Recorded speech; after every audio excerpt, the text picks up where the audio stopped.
Madame la Présidente, je voudrais revenir sur le rapport égalité homme-femme et aborder avec vous un sujet d'actualité très important qui est l'utilisation de l'écriture inclusive.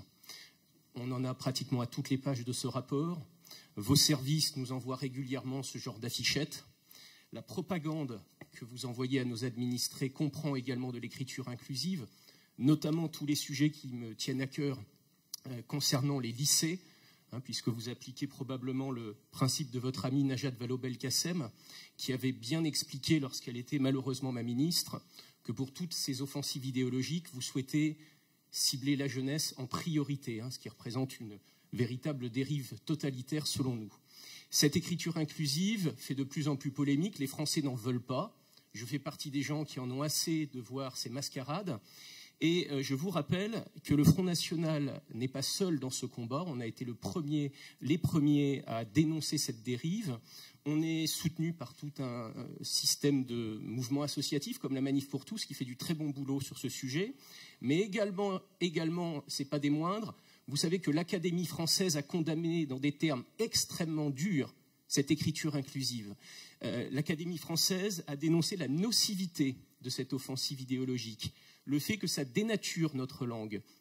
Et Jean-Michel Blanquer, qui est ministre actuellement de l'Éducation nationale, en charge donc des lycées, a lui aussi condamné cette écriture comme quelque chose de totalement aberrant.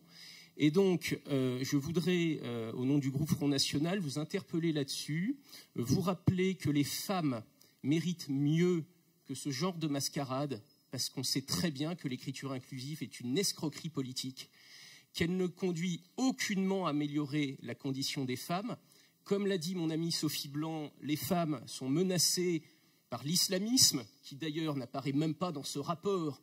Vous y mettez de l'écriture inclusive, le mot islamisme ou islamisation ne figure même pas, alors que vous êtes censé défendre les femmes.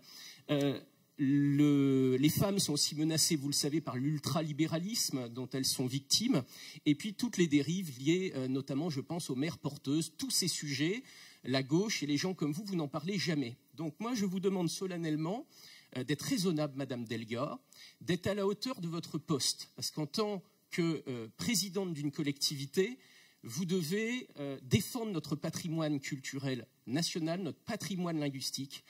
Donc soyez raisonnable en suivant les conseils de l'Académie française, en portant un combat pour les femmes qui soit crédible et non pas ce genre de choses totalement ridicules.